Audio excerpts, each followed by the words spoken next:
Exploser le plafond des 100 millions d'immobilier avec Denis Gallico. Hello les investisseurs sereins, j'espère que vous allez bien. Alors aujourd'hui les amis, pour vous, j'ai du lourd. Je suis trop contente parce que je crois là qu'il va d'ailleurs exploser le record de mes invités en termes de patrimoine immobilier. Donc aujourd'hui, on a Denis est avec nous. Il est français, mais vous allez voir, il a un accent canadien, alors j'ai l'impression qu'il a été contaminé en partant au Canada. Salut Denis, comment ça va? Salut Dorine, ben merci pour l'invitation, c'est super apprécié. Merci beaucoup. Puis si je peux donner quelques golden nuggets, excusez-moi si j'utilise beaucoup d'anglicisme, mais si je peux donner quelques trucs que vous pouvez appliquer dans la vie de tous les jours, ça aurait été bénéfique pour tout le monde, je pense. Alors, déjà, juste pour introduire, comment est-ce qu'on s'est connus? Parce que j'aime bien dire à l'audience d'où viennent mes invités. Bah, c'est sur Instagram. Tu m'avais contacté et tu écoutais le podcast. Et puis, tu m'as expliqué que tu faisais de l'immobilier au Canada. Et puis, quand j'ai compris la taille de ton immobilier, je me dis, mais pourquoi t'écoutes mon podcast? Parce que t'en es déjà tellement plus avancé que moi, j'ai rien à t'apprendre, entre guillemets. Enfin, c'est une question comme ça qui Non, m'intéresse. mais regarde, Dorine, c'est quelque chose qui est important dans la vie. On dit toujours l'ouverture d'esprit, c'est pas une fracture du crâne. C'est-à-dire quoi? C'est que c'est important de regarder ce qui se fait ailleurs. Moi, même si j'ai commencé l'immobilier au Canada, donc je suis français, je suis né en France, je suis resté dans la région parisienne jusqu'à après le bac, donc à peu près 18 ans. Après, j'ai fait mon école d'ingénieur dans le sud de la France, à Toulon. Puis j'ai travaillé à Aix-en-Provence. Puis après, c'est là où j'ai immigré au Canada. Puis j'ai commencé l'immobilier quand j'ai eu ma résidence permanente en 2016. Donc Ok. c'était pas. Donc c'est un petit peu ça. Mais si tu restes juste les yeux vraiment fermés sur juste qu'est-ce qui se fait à cet endroit-là, c'est quoi les techniques qui se font, c'est quoi tout ça, ben au final tu grandis pas vraiment et tu freines ta créativité, je pense. Donc moi, le fait de regarder comment on fait de l'immobilier au Costa Rica, comment on fait de l'immobilier au Mexique, comment on fait de l'immobilier en France. Tu sais, en France, c'est tellement difficile de faire de l'immobilier qu'au final, je me dis, vous devez être extrêmement créatif dans votre structure de financement, dans votre structure d'optimisation, dans tout plein de choses, que si je prends juste un petit pourcent de ces idées-là, de ces optimisations-là pour l'appliquer chez nous, au Canada, dans le fond, ben là, je deviens tu sais, le génie de l'immobilier, alors que c'est un monde vraiment archaïque. Quand je dis archaïque, c'est que c'est pas très compliqué au Canada de faire de l'argent en immobilier. Je m'enlève du Ok. crédit là-dessus. Ouais, non mais c'est intéressant ce que tu dis parce que on va parler de la créativité plus tard parce que je sais que la partie créative fait partie complètement du parcours de comment tu as fait pour exploser le plafond, donc on va revenir sur cette idée. Et du coup, t'écoutes aussi des podcasts justement de podcasteurs de personnes qui font de l'immobilier dans plein de pays différents en fait. C'est ça ton Ouais, délire? ouais, c'est ça. Je vais écouter des podcasts ben, je suis aussi dans la crypto-monnaie, mais genre dans, dans l'investissement en général, en France et tout ça. Et puis mon frère et toute ma famille, ils vivent encore en France. Donc des fois, eux, ils me posent des questions. Bah tiens, Denis, est-ce que je devrais investir dans des capis, tu sais, dans plein de trucs, etc. Puis j'aime toujours, ou même mes parents ont fait des investissements dans comment on appelle ça, des immorantes, là, des trucs de résidences étudiantes, etc. Donc, j'essaie toujours de voir pour leur donner des comparaisons ou peut-être mon jugement personnel là-dessus. Donc, je me renseigne, j'écoute, et puis comme je te disais avant qu'on commence le podcast, je fais beaucoup de sport dans la journée, donc j'ai le temps d'écouter beaucoup de choses. Disons Ok. que on devrait sortir un peu plus de podcasts chez Investisseurs Serein pour ma capacité d'écoute. Ok. En plus, je suis passée qu'à un épisode par semaine en ce moment, mais bon. Ça reviendra peut-être. Alors, donc, on va repartir du début, comme ça, tout le monde va pouvoir te Il n'y a connaître, pas de parce que bon, problème. même si là, on a donné déjà un peu un teaser sur quelque chose. Déjà, je voulais juste que les gens comprennent et s'identifient à toi ou comprennent, est-ce que tu es né d'une famille aisée, tu es un riche héritier, enfin, en fait, juste de comprendre un peu bah, la base. Tu as dit que tu es né en France, tu as fait une école d'ingénieur en Ouais. France. Euh, Ton Non, enfance, elle vraiment était quoi? pas. Elle était normale? Ben, en fait, elle était très normale. Mon père, je pense, a arrêté l'école à 18 ans, ma mère à 16 ans. Ils ont travaillé tous les deux un peu comme représentants des ventes dans la presse, donc les Ok. journaux, les choses, etc. Ils ont toujours travaillé très fort. Puis ma mère, ça a toujours été, ben, ma mère et mon père, ça a toujours été une valeur très, très, très importante dans la famille il faut mériter ce que tu fais. Puis, tu sais, c'est important de la méritocratie, contrairement à la bureaucratie. Puis ça, j'en reviendrai. C'est pour ça que j'ai quitté la France, c'est parce que je trouvais que c'était trop bureaucrate que méritocratie, que méritocrate. Donc, en gros, ça, c'est des valeurs. Puis, tu sais, je pense dans la vie que l'argent, c'est une chose, mais si on ne transmet pas une éducation, si on ne transmet pas des valeurs par les actions, donc qu'est-ce qu'ils ont fait? Ben ça, je trouve ça c'est dommage et c'est là où par exemple t'as des générations qui sont très fortunées qui deviennent très peu fortunées qui font faillite parce qu'il y a eu un manque de transfert d'éducation financière ou des générations qui étaient très peu fortunées mais qui deviennent très fortunées parce que les bases communes de il faut économiser de l'argent. Ben, nous, c'était ça, là. Il faut économiser, il faut pas faire des dépenses euh, stupides.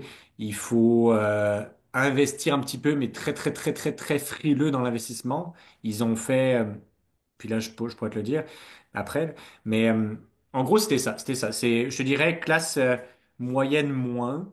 Une nouvelle voiture à toutes les 6 ans, 7 ans, on les tirait pas mal. Petite maison de peut-être 10 mètres carrés dans la région parisienne, qu'on est resté là pendant 18 ans, 20 ans. Donc non, c'était pas un rythme de vie, je te dirais, aisé. On partait en vacances l'été dans camping. Puis Ouais. c'était ça.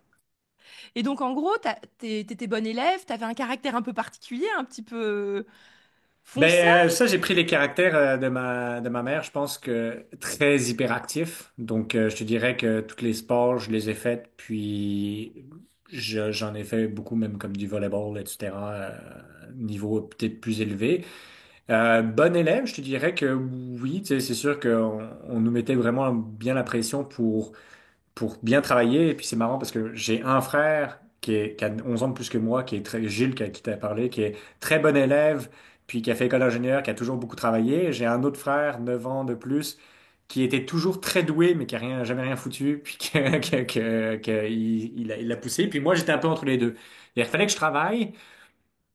Quand ça m'intéressait, comme les mathématiques, la physique, je le faisais, puis j'avais des très bonnes notes, mais quand ça m'intéressait pas, ben je le plantais, là. Genre la biologie, la SVT, les trucs, etc. J'avais 9 Quelle 8 de horreur! moyenne, puis On est c'est pour... pareil. En fait, moi, le truc qui m'énervait le plus, c'était apprendre des choses par cœur. Tu vois, genre comme Ah faire ouais. du droit, ça me donnait des boutons. Apprendre des choses par cœur, c'est le truc le plus horrible parce que tu fais juste réciter, puis t'apprends pas à réfléchir. Alors que les mathématiques ou la physique, t'apprenais une formule, puis l'appliquer de façon différente. Mais ça, c'est peut-être les personnes scientifiques qui se reconnaissent Ouais. là-dedans. Puis, donc voilà. En gros, je te Et dirais, c'est un donc, petit peu ça, mais. Donc, tu as fait des études, ingénieur, Ouais.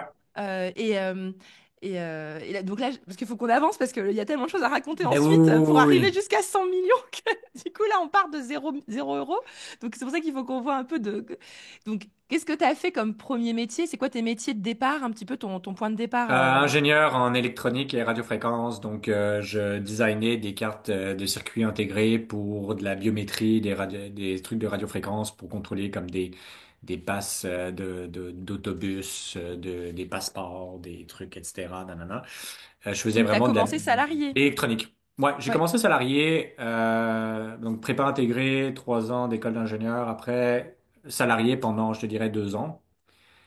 Puis, en fait, moi, le déclic, ben déjà, première chose, pourquoi après on a décidé de partir au Canada, c'est que on s'est dit avec ben, ma copine qui est maintenant ma femme, mais on n'a pas d'enfant, on n'a pas de crédit, on n'a pas comme une carrière que ça fait 15 ans qu'on est dans la même boîte, puis que on veut rester dans la boîte, puis on a trop peur de perdre quelque chose. Donc, si c'est le temps d'essayer quelque chose, c'est peut-être maintenant, tu sais, on a rien à perdre, tu sais, on n'a pas d'argent, on n'a rien à perdre, tu sais. Donc, au final, si c'est le temps d'essayer de faire un an quelque part, ben, autant essayer de faire un an quelque part. Au tout début, on voulait aller aux États-Unis, peut-être, ou le Canada, mais les États-Unis, c'était plus compliqué, donc on a fait Canada, puis Canada, ce qui était bien, c'était toute la partie assurance maladie et tout ça. Donc, la première chose, c'était on n'a rien à perdre. Puis la deuxième chose, c'est que moi, j'avais travaillé aux États-Unis pendant 2 mois l'année d'avant, quand j'étais encore aux études.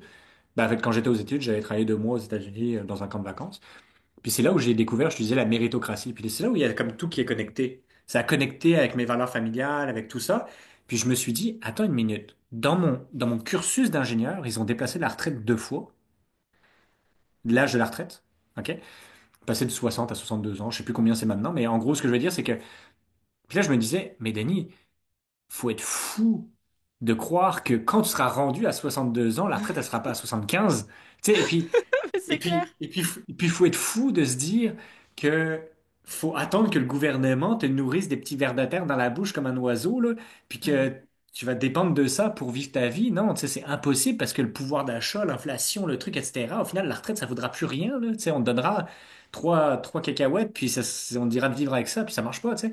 Donc, au final, moi, j'ai eu vraiment une illumination en me disant, OK, mais en fait, faut que je me bâtisse ma retraite, là. Faut pas que je compte là, sur le gouvernement qui va me donner quoi que ce soit. Puis, en France, c'était très bureaucratie. C'est comme, ah, OK, après un an, tu peux devenir N+1. Puis après 2 ans, tu peux devenir N+3. Puis là, tu as une braquette salariale de plus, etc. Puis tu te rendais compte que j'avais travaillé dans des sociétés où tu avais des personnes, ça faisait 50 ans qu'ils étaient là. Puis 80% de son temps, c'est il gérait son club de rugby. Puis 20% du temps, il travaillait pour vrai, mais il coûtait trop cher à licencier. Puis là, moi, je me disais, il y a un truc qui est cassé dans le système français. Tu sais, c'est comme ça coûte trop. Tu sais, en fonction de l'ancienneté, c'est trop cher de licencier que d'avoir un emploi fictif. Puis là, je me disais, ça marche pas. Donc, je me disais, ben, je vais tenter ma chance en Amérique du Nord. Puis en Amérique du Nord, c'est vraiment la méritocratie. Tu peux commencer à 30 000 $, qui est un loyer, un revenu qui est beaucoup plus bas que celui qu'il y a en France. Mais l'année d'après, tu peux avoir 50% d'augmentation si t'es bon, là. Tu peux passer à 45 000 ou 50 000 ou 55 000 $. Ils s'en foutent parce que pour eux, c'est combien tu me rapportes, combien je te paye. Ouais. Ouais, ouais, alors qu'en France, en fait, les augmentations, déjà, en plus, il y a des règles pour que tout le monde soit augmenté pareil. Et en plus, enfin, il y a une sorte de Ouais, politique mais ça nivelle vers le d'augmentation bas. générale. Bah ouais, et en plus de ça, si tu augmentes, tu sais que tu peux plus rebaisser derrière et que si jamais il part, ça va encore te coûter chaque 50% plus cher. Bah du coup, en fait, tu te dis, ah bah non, bah du coup, je vais pas l'augmenter. Enfin, en fait, c'est compliqué, quoi. Ouais, Ben, c'est ça. Moi, je pensais que le système était brisé à la fois pour la retraite et puis à la fois pour le salariat. Puis du coup, je me ouais. suis dit, ben, je pars. Puis on va bien voir. Après un an, peut-être que je reviendrai et puis c'est tout, là. Tu sais, j'en aurais fait une autre Et expérience. ta copine, donc, qui est aujourd'hui ta femme, enfin, enfin, vous étiez rencontrés à ce moment-là et elle faisait comme toi, elle faisait aussi ingénieur, elle faisait. Non, non, non, non, non. Elle faisait des études de langue en anglais pour être professeur d'anglais. Puis, elle avait fait plusieurs trucs. En fait, elle aimait beaucoup étudier. Donc, elle a étudié dans un paquet de domaines. Puis, quand on est arrivé au Canada, au début, ben, elle continuait à étudier. Puis après, elle s'est lancée dans l'entrepreneuriat de son côté. Au début, on a fait une business ensemble. Puis après, on a découpé la business ensemble. Elle a pris une partie, puis moi, j'ai fermé l'autre partie, puis moi, j'ai continué l'immobilier. Ah, c'est Donc, intéressant, vous avez entrepris ensemble en couple, comme. Ouais, ouais, ouais. ouais, en 2017, on s'est lancé dans du e-commerce. Ok. Je voulais apprendre l'entrepreneuriat, puis je me disais, qu'est-ce qui est mieux? Est-ce que c'est mieux de faire 5 ans de MBA ou c'est mieux de starter un business puis Et de, puis t'apprendre tu sur le sais, terrain. parce que 5 ans de MBA en Amérique du Nord, ça va te coûter 200 000 $, ou alors d'essayer avec 40 000 $ de tes propres fonds, puis d'essayer, puis tu sais, au pire, tu auras appris. Tu sais, c'était un petit peu ça la réflexion. Ok, donc vous partez au Canada. Et donc là, c'est quoi ton idée avec ta volonté de méritocratie et donc de montrer tes talents au monde? Qu'est-ce que t'as fait? Ben, c'était de joindre une entreprise de 2 employés qui était dans mon domaine, qui était la radiofréquence, puis de montrer que je suis indispensable, puis tout faire là-dedans pour pouvoir après racheter des parts, puis grossir cette entreprise-là pour que que je gagne les compétences, toutes les compétences, en fond, la vente, le marketing, la gestion de projet, l'ingénierie, le truc, etc. Donc vraiment que je devienne très, très bon dans tout, parce que quand tu startes une business à 2 personnes, puis que tu montes à 50 employés, ben, t'es- tu commences à parler le langage du comptable, tu commences à parler le langage du gars de marketing, tu commences à parler le langage, parce que ça n'existait pas quand tu as commencé, tu vois ce que je veux dire? Trop bien. Donc c'était ça un petit Et comment peu. t'as fait pour trouver ce genre de poste? Enfin, tu t'es dit, tiens, je postule dans tout ce qui est en En radiofréquence. fait, il y avait une boîte en radiofréquence au Québec, donc Ok. j'ai postulé à ça. Puis le gars, il m'a vu, il m'a dit comment ça se fait qu'il y a un gars qui. En fait, en ingénierie au Québec, là, tu as trois Ouais. types d'ingénieurs. Soit tu es dans la construction, toi tu es en gestion de projet, soit tu es logiciel en gros, là. Donc radiofréquence, pour lui, c'était tellement spécifique qu'il comprenait même pas qu'il y avait des diplômes d'ingénieur en radiofréquence à ce moment-là.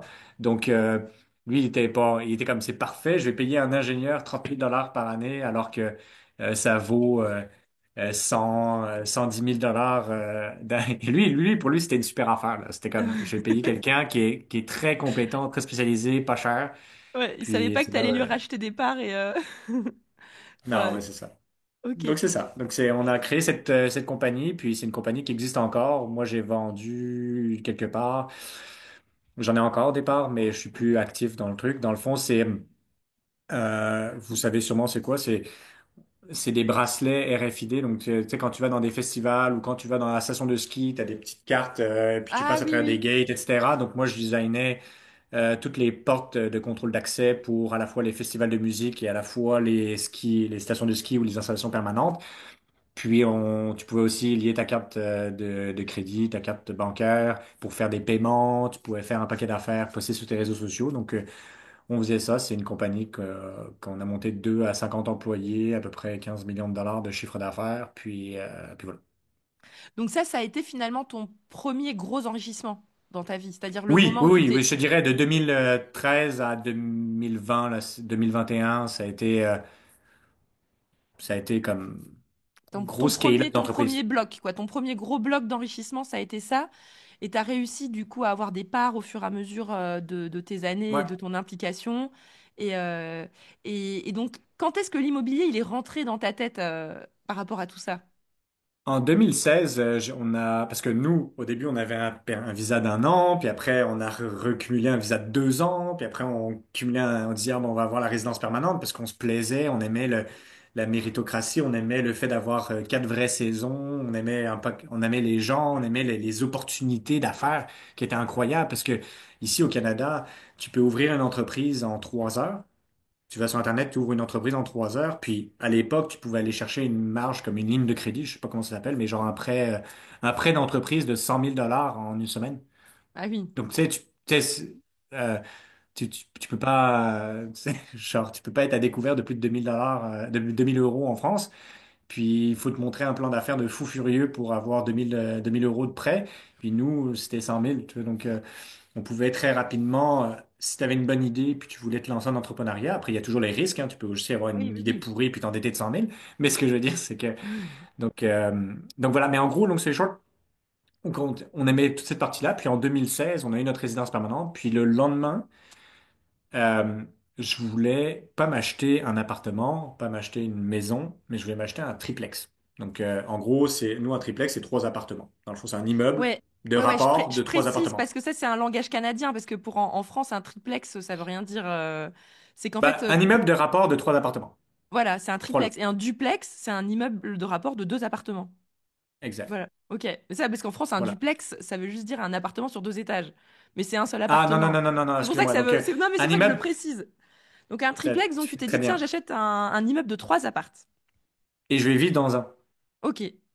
Ça, c'était ta première idée, comme ça tu t'es dit, j'imagine, c'est là le truc logique, c'est les locataires des deux autres qui me payent mon... Et comme ça, j'habite gratos. C'était ça ton idée de Exact. départ? Ouais, C'était Non, mais c'est exactement un ça. classique. Ouais, ouais, mais très bien. Ok. C'était exactement ça. Je me dis, écoute, en ce moment, j'ai un loyer de peut-être 900 dollars par mois. Je pourrais en avoir un loyer de 0 $ par mois en remboursant du crédit et en gardant la plus-value. Donc, je suis comme, bon, là, pourquoi je ferais pas ça? Tu sais, c'est fou. Puis, il y a une chose que mes parents avaient fait que j'ai vraiment capitalisé là-dessus. C'est comme je te disais, ils n'avaient pas une énorme richesse, mais par contre, ce qu'ils faisaient, c'est qu'à chaque fois qu'un enfant naissait, ils achetaient justement un appartement étudiant comme un résident d'études ou immorante, ou etc. Puis ils le gardaient pendant 20 ans, par exemple, ou 25 ans. Eux, ils touchaient l'usufruit. Et t'as vu, je me suis quand même vachement renseigné sur les termes français. Mais en gros, Ouais. ils touchaient l'usufruit, donc ils touchaient le cash flow, tac, tac, tac, tac, tac. Puis arrivé au moment où l'enfant était prêt à acheter sa première propriété, que ce soit un appartement, une maison ou quoi que ce soit, il vendait, puis la plus-value, il donnait directement, c'est comme une donation à l'enfant pour son apport. Ah, mais c'est hyper intelligent de la part de tes parents d'avoir fait ça. Ben oui, parce que ça donne un coup de pouce incroyable pour les enfants de se dire, Mais oui. mais même moi j'étais un économe incroyable, genre je gagnais 50 000 par année puis je mettais 30 000 dollars de côté parce que je mangeais des nouilles toute la journée là. Mais en gros ce que je veux dire c'est que j'étais un économe donc j'avais un petit bassin, mais je veux dire pour acheter l'immeuble de rapport de 3 appartements ça a pris 90 000 dollars d'apport, donc il y en avait 50 000 qui venaient de donations de mes parents puis 40 000 qui venaient de moi. Parce qu'en fait, c'est pour ça que c'est intéressant par rapport aux Français, parce que Bah, du coup, là, il faut faire une petite liaison et une explication. C'est Hmm. qu'en fait, en France, pour acheter sa résidence principale, bon, même s'il y en a qui vont me tomber dessus, mais c'est facile de quasiment rien mettre comme argent, peut-être aller 5%, tu vois, Ouais, du montant. ouais, Tu vois, ouais. allez, 7%, les frais de notaire, et c'est tout, tu vois. Rien, enfin, c'est hyper facile, tu vois, n'importe, enfin, il y a des gens, j'en vois déjà des gens qui vont me dire, ah, mais non, mais Oh c'est oui, dur. Mais non, mais non, mais en vrai, c'est pas compliqué. T'as un poste stable, t'as pas de dette, t'achètes ta résidence principale, tu vois, il n'y a pas de oh problème. oui. Alors qu'au Canada, ça marche pas comme ça. Parce que tu dois mettre de l'apport tout de suite, non? Il y a une histoire Alors, avec l'apport, c'est pas alors, pareil.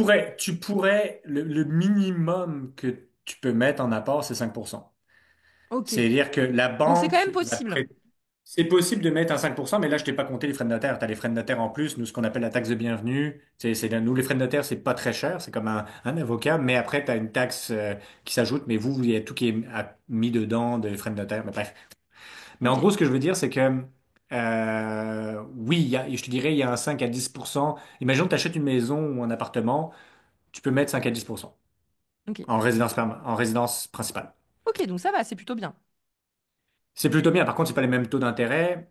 On a des amortissements qui peuvent être plus longs. Donc les amortissements, Euh, parce que vous pouvez prendre. Alors attends, parce que ça c'est intéressant. Là, il y a tout un sujet là-dessus. Quand tu Ah là, dis, si tu veux partir dans la technique, on peut aller dans la technique, ouais, là, ouais, si tu ouais. veux, il n'y a pas de problème. Non, mais on peut faire en 5 minutes parce que je suis trop curieuse. C'est que, en gros, tu Vas-y. dis. En fait, donc c'est intéressant parce que moi, j'avais, du coup, je sais pas si tu sais, mais avec Cyril, on a un petit peu d'immobilier au Canada et on a un contact qui fait de Oui, l'immobilier au Canada un peu pour nous, tout tu à vois. fait. Enfin, Et puis lui, il dit toujours c'est 20% l'apport au Canada. Alors, du coup, en fait, ce que tu m'expliques, c'est que c'est pas Alors, forcément vrai. C'est-à-dire que alors ça c'est pas dépend. vrai sur les petits immeubles. OK? Ok, M- Appartements et maisons, tu peux aller à 5 à 10%. ok, Immeuble de rapport de 2, 3, 4 logements, tu peux aller à 10-15% d'apport. ok, ok, Tout ce qui est au-dessus de 5, un immeuble de rapport de 5 ou 6, ok, là, c'est minimum 20%. ok, Sauf quelques critères. Puis là, j'irai dans les banques traditionnelles, c'est minimum 20%. ok. En gros, c'est ça. C'est que tu mets souvent 20%, 20 à 25% d'apport. Si la valeur fait du sens, mais des fois, il y a des biens qui sont surévalués. C'est comme si je dirais, tu achètes un immeuble de rapport dans le centre de Paris. Bon, bah, les revenus couvrent pas le crédit, là. C'était un cash flow négatif très, très lourd. Mais l'avantage au Canada, comme je disais, c'est que tous les immeubles de 6 logements et moins, la banque te qualifie sur tes ratios personnels. Ouais, Tous les immeubles de rapport de 6 et plus, c'est l'immeuble qui qualifie. Donc, c'est ok. les revenus et dépenses comme une entreprise, en fait. Dans le fond, c'est les Ouais, en gros, revenus, tu les changes de dépenses. modèle, quoi. Enfin, dans un cas, Exactement. t'es petit investisseur et dans l'autre cas, t'es un peu professionnel de l'immobilier, quoi. Tu changes de catégorie. Exactement. Mais la grosse différence, c'est que t'as pas besoin d'être médecin pour acheter des 20 ou des 25 logements. Tu sais, moi, j'ai des amis qui ont 21 ans, qui ont jamais travaillé, qui ont jamais eu de CDI et qui achètent des actifs de 5 millions de dollars Ah ouais, au Canada.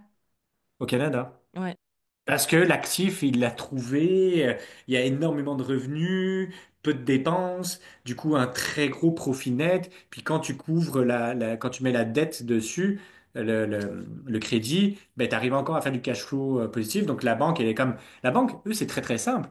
C'est quoi la valeur de l'actif? C'est quoi ma dette? Est-ce que je suis couvert? S'il y a un pépin, est-ce que l'actif que j'ai en garantie couvre ma dette? bah oui, bah oui. Si ça fait du sens, ils s'en fichent de toi, là, tu sais, genre, ils s'en fichent de toi qui gagne 25 000 par année. C'est bon, ils vont quand même vérifier si tu es un bon gestionnaire, tu sais, ils veulent quand même vérifier que tu vas Oui, pas plomber l'actif. Mais ce que je veux dire, c'est que pour eux, ça change rien, tu sais. Ils disent, j'ai un bah actif oui, en garantie. bah oui. Toi, ta caution personnelle, elle vaut rien, tu sais. Même moi, ma caution personnelle, elle vaut rien. Tu sais, quand tu as plus de 100 millions de dollars d'actifs, tu sais, ils vont pas me chercher moi, là, ils vont chercher mes immeubles avant moi. Moi, je vaux Bah rien oui, pour eux, tu sais. bah oui, bah oui. Non, mais c'est exactement ça. Ok, donc en gros, t'achètes, donc tu fais le coup de j'achète ma résidence principale gratuitement en faisant payer les locataires la mensualité complète de l'immeuble. Ouais. Et, et j'imagine c'est un succès. Ben, en Et- fait, ça marche bien. J'augmente quand même les revenus parce que les revenus étaient à 500-600 dollars par mois. Puis il y avait une personne qui partait au départ parce que ça, c'était aussi le truc. Moi, j'ai sélectionné un actif qu'il y avait déjà un vacant pour nous vivre dedans et qu'il y en avait un qui partait comme à l'acquisition. Puis qu'il en restait juste une. qui partait un an après. Donc au final, je me retrouvais avec trois appartements que je pouvais remettre au loyer, c'est-à-dire avec quelques rénovations, je pouvais remettre au prix du marché parce que c'était loué à 600 $. Puis le prix du marché, c'était peut-être 1100, 1200. Tu sais. Donc je Ouais. pouvais, nous, il n'y a pas de, si tu, en fait, c'est une question d'offre et de demande, là. Si tu fais les rénovations qui sont adéquates, tu peux relouer au prix du marché. Puis si le prix du marché, ça, c'est des trois chambres, c'est quasiment 100 pieds, 100 mètres carrés, donc c'est quand même gros, là. Ça, c'est pas des petits appartements.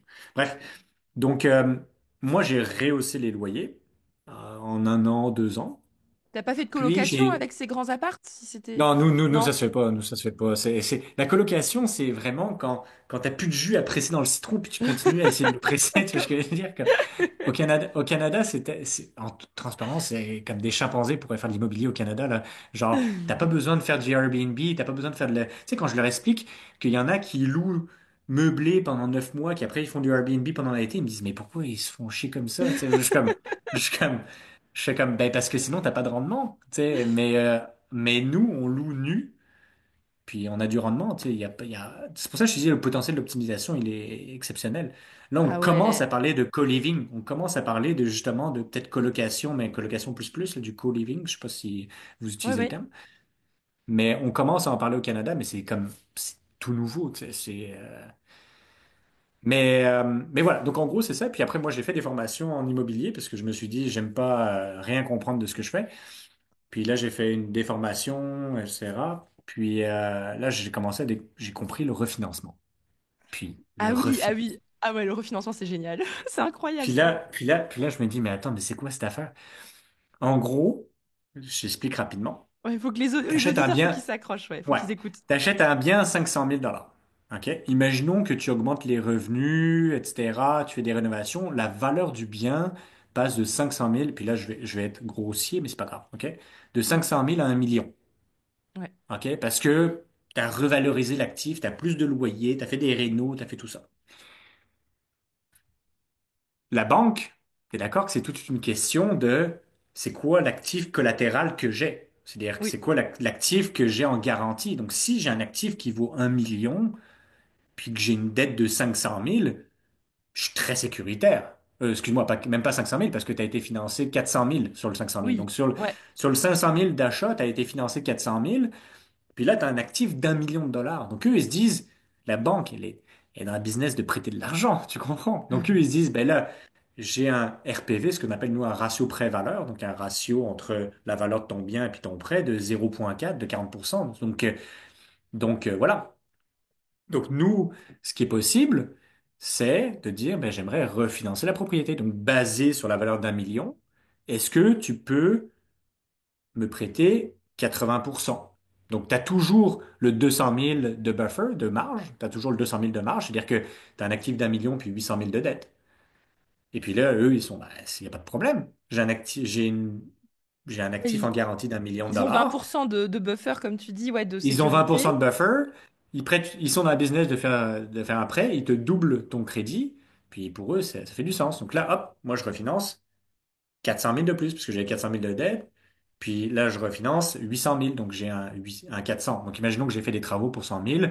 Hop, j'ai un 300 000 que je reçois. Puis ce 300 000-là, c'est du revenu, excuse-moi, ça vient des intérêts, donc c'est 100% déductible d'impôt, parce que c'est des intérêts bancaires. Donc ce 300 000, Bah moi, oui. ça rentre dans mes chiffres comme un remboursement de dette qui est déductible d'impôt.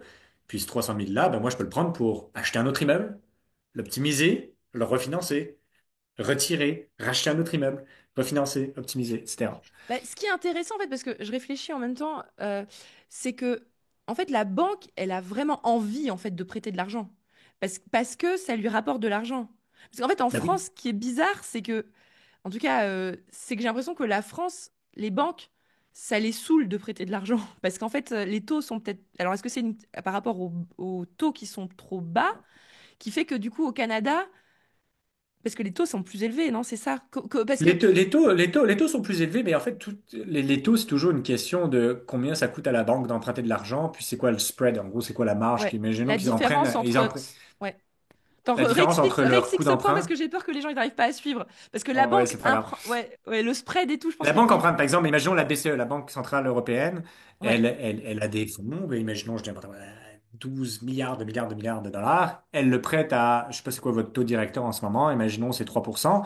Elle le prête à 3% à la banque, puis la banque, elle le reprête aux particuliers à 4%. Donc ils font 1% de marge sur tout l'argent qu'ils empruntent. C'est un petit peu comme ça que ça marche, l'économie. Ouais, Mais après, encore une exactement, fois, ouais, ouais. je vais pas aller dans le détail de c'est quoi ta valeur de réserve aussi, genre combien tu dois avoir en compte pour pouvoir emprunter à la BCE, mais ça, Oui. c'est trop Mais en en gros, détail. c'est-à-dire que la banque emprunte pour te prêter. Donc, si la différence des Ouais. taux est intéressante, bah, du coup, elle a tout intérêt à te prêter. Et si la différence, elle est minuscule, bah, elle se dit, en fait, c'est nul de prêter parce que ça me fait pas gagner beaucoup d'argent. Mais ça reste que la banque, elle fait de l'argent de quelques façons différentes, de soit quand les épargnants mettent de l'argent, puis elle fait de l'argent là-dessus avec des frais financiers, etc. Mais ça reste que ça coûte extrêmement cher. C'est pour ça qu'il y a des banques en ligne comme Revolut ou quoi que ce soit qui font un carton parce qu'ils ont très très peu de charges fixes. Ils n'ont pas des succursales, ils n'ont pas des employés, ils n'ont pas un paquet d'un milliard de dépenses, un monde archaïque comme les banques. Mais en gros, c'est ça. C'est un petit peu ça, je te dirais. Donc, oui, nous, on est dans la business de tu prêtes de l'argent, puis les Parce directeurs de qu'aujourd'hui, par compte. exemple, aujourd'hui en Ouais, France, je vas-y. sais que les investisseurs, là, ils empruntent en dessous de 3%. Donc, c'est 3% grosso modo. Alors qu'aujourd'hui, là, au jour où on parle, de ton Ouais, nous, côté, c'est plus proche de 4,10, 4,15. ok, tu vois, donc il y a toujours une différence un peu plus grande. Ouais. Ok. Et donc, tu disais donc que l'amortissement, en fait, c'est-à-dire l'amortissement quand on. Alors, l'amortissement, c'est un truc compliqué, ça m'énerve ce terme parce que des La fois, on durée du prêt, l'utilise. c'est la durée du prêt. Exactement. En fait, Prends. la durée du prêt. Enfin, en fait, je sais pas, parce que amortissement, en tout cas chez nous, soit on l'utilise en comptabilité pour amortir le bien de façon comptable, soit on utilise amortissement et ça veut dire le remboursement de capital. Ben non, nous, en Alors fait, que vous, ça veut pas dire ça, amortissement. durée Pour du vous, ça veut dire prêt. c'est la durée du prêt. Parce que vous pouvez faire des prêts in fine, non? C'est-à-dire que vous remboursez jamais le capital ou ça, vous n'avez pas accès à ce genre de prêt? Non, ben, tu peux le faire sur des durées de 2 ans, mais tu fais pas ça. Nous, ça Ok, n'existe d'accord. Non, je pas. savais pas ce La banque terme. veut du skin in the game, mais maintenant, encore une fois, tu sais, avec un taux à 4,5%, la réalité, c'est que les premières années, tu rembourses, tu fais 80% d'intérêt, 20% de capital. Donc, tu sais, au Ouais. final, c'est un paiement de crédit de 10 000 dollars par mois. Tu vas peut-être payer 9 000 d'intérêt et puis 1 000 dollars de capital. Donc, au final, est-ce que c'est comme in fine? Je dirais les premières Ouais, années, presque. c'est Ouais, toujours ouais, une ouais. courbe, c'est une courbe logarithmique, là. C'est pas une courbe, Ok, c'est un peu spécial, mais en gros, ce que je veux dire, c'est que tu rembourses toujours beaucoup plus de capital à la fin de ton prêt qu'au début de ton prêt. ok, ok. Et donc, t'as acheté ça, les conditions sont bonnes, t'as vu que ça marche et t'as réussi à revaloriser et t'as compris la notion de refinancement. Donc, en fait, le Exact. triplex, c'est-à-dire l'immeuble de rapport de 3 appartements, que tu avais acheté au début, je sais pas combien, et ben maintenant il vaut beaucoup plus parce que tu as Ben, 500, réévalué la. je l'avais acheté 500, puis je l'ai réévalué à 700, à peu près. Super. Et donc là, tu t'es dit, go, j'en refais un autre. Ben, en fait, non, je fais un immeuble de rapport de 9 appartements. Bah ouais. Oui, oui, enfin tu continues quoi. Tu t'es dit, C'est en gros, ça? c'est vraiment cet achat-là qui t'a fait le déclic et tu t'es dit, attends, c'est génial, je Oui, continue. puis en faisant mon cours en investissement immobilier, un cours en investissement immobilier, j'ai rencontré quelqu'un aussi. Puis là, je dis, mais attends, imaginons que moi, je retire 150 000. Toi, tu retires 150 000. Donc, tu mets 300 000 dans un immeuble. Puis là, c'est là où le deuxième bien, c'était un partenariat 50-50 avec quelqu'un. Puis, on avait fait tous les deux le cours en même temps. On était tous les deux allumés. On est tous les deux ingénieurs. Puis là, on se dit comme, OK, let's go, là. On fait ça, là. Puis, tu sais, c'est des opportunités que tu vois pas en France. Nous, c'était un immeuble avec 6 appartements en haut, 3 commerces au rez-de-chaussée avec une porte cochère. Puis à l'arrière, il y avait 22 places de stationnement. Ok. Puis tu sais, nous, tu sais, à Paris, tu peux pas avoir autant de terrain derrière, tu sais, ça fait aucun sens. Donc moi, je dis, mais là, c'est sûr qu'on peut construire quelque chose dans cette affaire-là.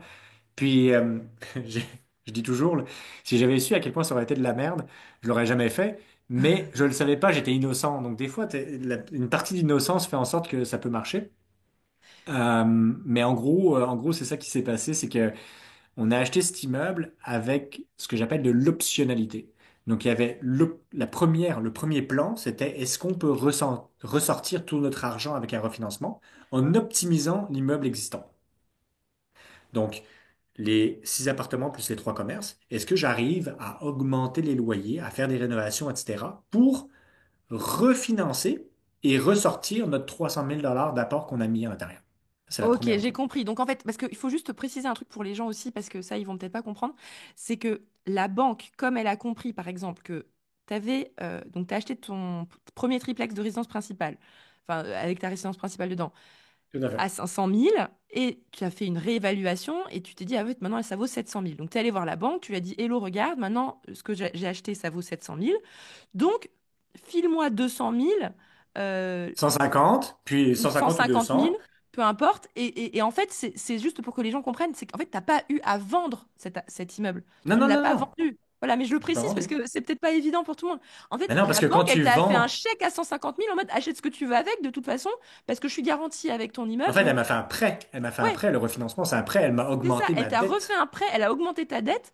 Mais en gros, c'est comme si tu as Elle te...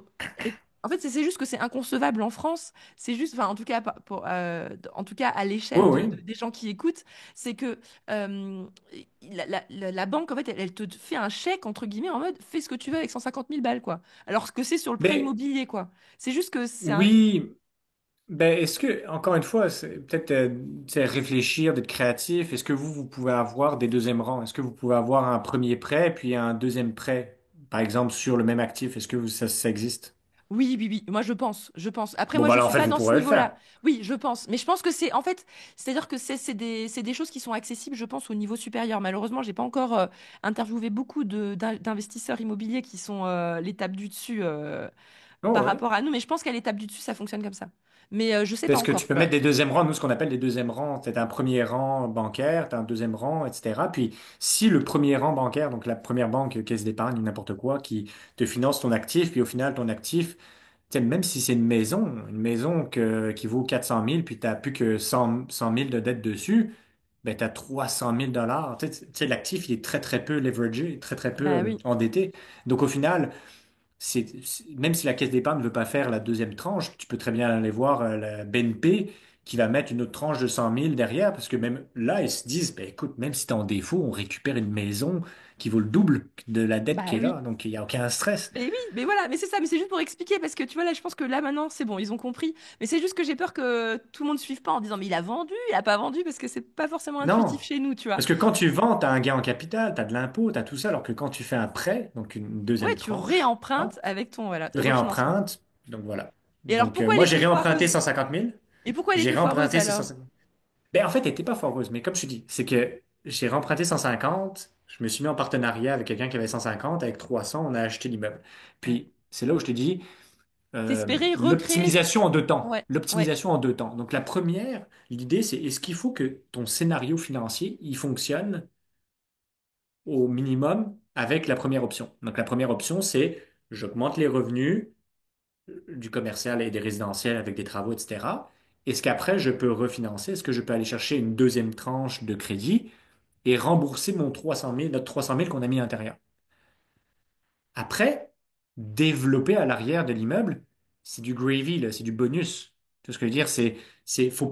Faut pas que mon argent reste bloqué là pendant 6 ans, le temps de construire derrière, parce que ton argent, il fait du rendement quand il travaille, pas quand il reste bloqué dans un immeuble. Tu vois ce que je veux dire?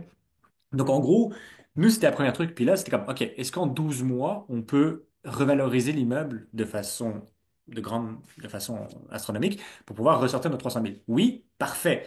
Comme ça, après, ça nous laisse le temps d'avoir comme un second souffle, c'est comme d'avoir une deuxième phase d'optimisation qui est plus longue, la construction, des permis, des trucs, etc. Nanana. Mais on n'a plus d'argent qui est là-dedans. Tu sais, nous, ça peut très bien durer pendant 2 ans, 3 ans. Puis en fait, ça a pris 3 ans à avoir les permis pour cet immeuble-là parce que c'était très compliqué. On était le plus grand agrandissement en cours arrière à Montréal. Puis, mais on n'avait pas d'argent, tu sais, on n'était pas pressé. Nous, l'argent, on l'avait enlevé, on l'avait déjà investi dans d'autres projets, là. Donc c'est Ouais. ça ce que j'appelle l'optionnalité. Et puis des fois, c'est important. Puis dans ton éditoire, c'est important que vous pensiez ça comme ça. Imaginons que tu as un immeuble de rapport, puis tu as peut-être quelque chose que tu peux faire derrière. Est-ce que, au strict minimum, j'augmente assez la valeur pour couvrir mes mensualités. Puis après, avec le cash flow positif, je peux prendre 5 ans, 10 ans à avoir une deuxième étape d'optimisation, tu vois. Ok, ouais, ouais, ouais, ouais, ouais, ouais, tout à fait. Ok. c'est intéressant parce que des fois, ça peut. Enfin, j'essaie de trouver un truc aussi qui peut parler aux gens. C'est que des fois, on peut avoir un bien et puis les gens, ils se projettent tout de suite à la construction de l'arrière ou les découpages, les machins. Puis moi, j'aime bien avoir enfin, plusieurs scénarios, exactement comme tu dis. Est-ce que ton scénario un entre guillemets, le plus basique, il est déjà rentable? Eh ben, s'il est déjà Ben, c'est ça. rentable, En ben, gros, c'est super après, tu simple. pourras C'est est-ce que repousser plus loin si tu veux, tu vois. Enfin, d'avoir le exact. plan Donc, par A, exemple, plan l'exemple, B, ce et serait puis tu continues. j'achète un immeuble. Par exemple, là, on a une compagnie de marchand de biens à Paris. Puis, par exemple, on a acheté une, deux immeubles de, je pense, 15 lots, enfin 15 lots total, 8 et 7. Puis, au final, est-ce que, est-ce que juste avec ces deux immeubles et la valeur locative, ça fonctionne? Si ça fonctionne et puis que j'ai un bon rendement, parfait. Parce qu'en fait, à côté, je peux encore découper le terrain puis vendre les terrains pour construire des maisons ou construire ces maisons-là ou même vendre peut-être 7 lots, récupérer de l'argent puis en garder 8. Tu vois ce que je veux dire? Donc, il y a toujours des phases d'optimisation. Vous pouvez le faire. Vous achetez un immeuble de rapport de 5 appartements. Bon, ben là, est-ce que en location nue, ça fonctionne? Parfait. Bon, ben alors, donc, en LMNP, ça fonctionne encore mieux. Si je découpe et que je vends deux appartements, ben, mes trois autres, au final, j'ai même plus de dette dessus, puis c'est du cash flow purement positif. Tu sais, c'est la deuxième phase. Mais est-ce que le premier plan, qui est de louer les cinq appartements en location nue, fonctionne? En gros, moi, c'est ça que Ouais. j'appelle l'optionnalité, c'est d'avoir un plan A, A+, A++, A+++, tu vois ce que je veux dire? Comme Trop que bien, trop bien. à chaque 2 ans, à chaque 3 ans, tu passes à la caisse départ, comme au Monopoly, là, tu es comme, hop, et puis tu vois. D'accord. Ok. Et donc tu as fait ça avec ton associé. Et ensuite, comment tu as fait d'autres? Qu'est-ce que tu as fait d'autre? Parce que donc, si vous aviez 300 000 avec votre logique, vous avez pu emprunter, je sais pas moi, 1,2 million. 1,2 1,2 million. million, voilà, pour que ça fasse à peu près 20%, quoi.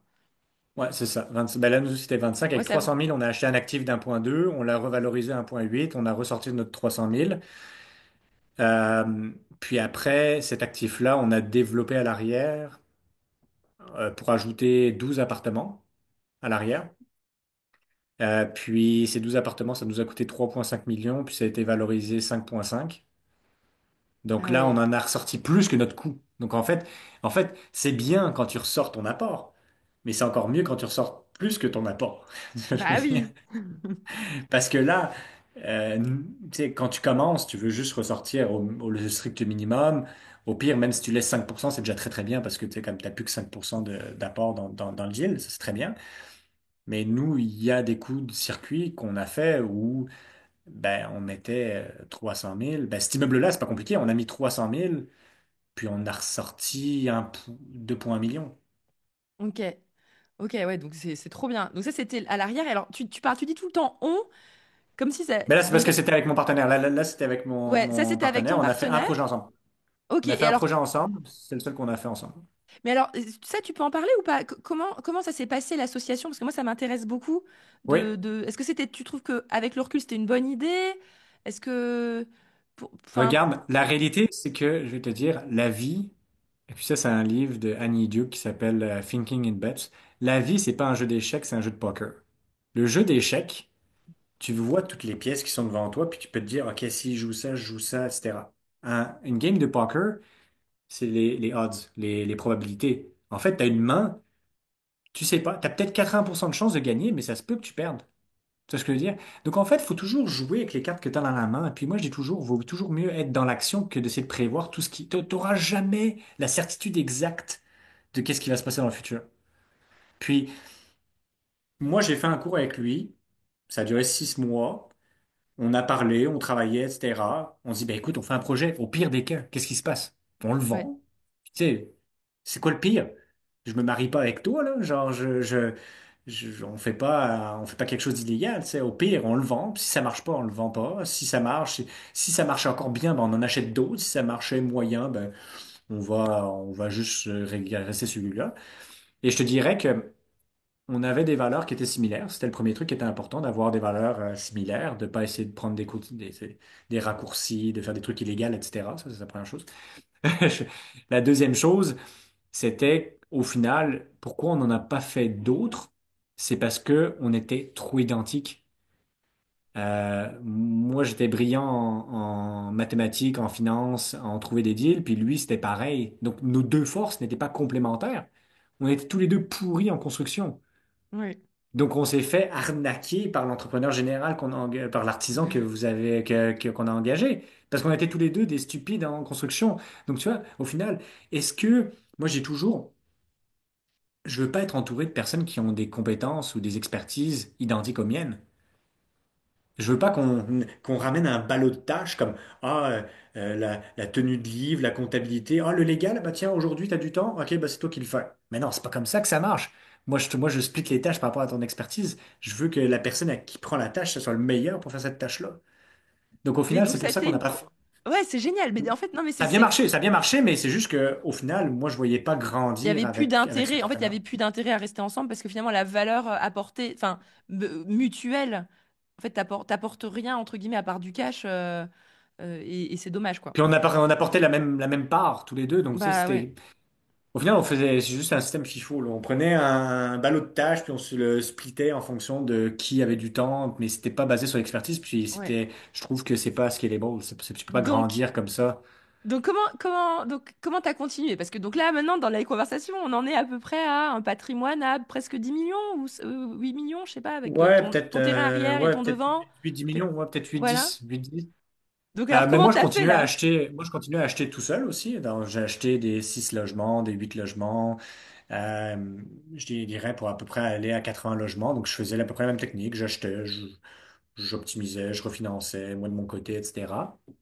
Mais Puis pour en comprendre, parce 2000, que quand tu dis ça, ça a l'air tellement facile, tu vois. Mais en fait, en ggros, tu faisais pas des gros chantiers catastrophiques, t'étais tout seul là quand tu faisais ça, tu faisais tout seul. oui, je faisais pas des, non, je faisais des chantiers quand même. Mais Parce que, des petits chantiers, des gros chantiers, ou comment tu faisais pour déléguer? Parce que moi, c'est une problématique que j'ai, c'est le temps qu'on passe. Nous, on est lent avec Cyril, je nous trouve lent. Et toi, t'as ouais, par réussi à contre, ça, continuer, tu vois. ouais, puis, il faut comprendre que c'était en même temps que je faisais mes compagnies technologiques, là, genre, Bah oui, mais oui. Donc comment t'as réussi? C'est ça qui est intéressant, c'est comment t'as réussi à continuer à faire des deals. T'en faisais combien? Un tous les 6 mois? Enfin, ouais, un tous les 6 mois à peu près. et Un tous les 6 mois de 6 à 10 appartements. voilà. Donc t'étais efficace. Donc comment t'as fait pour rester efficace en fait? Parce que nous, typiquement, nous, on s'est embourbé dans des chantiers pendant 1 ou 2 ans, et à la fin, je disais à Cyril, non, mais on arrête, là, Mais c'est bon. parce qu'en France, là, vous voulez toujours tout faire. C'est incroyable.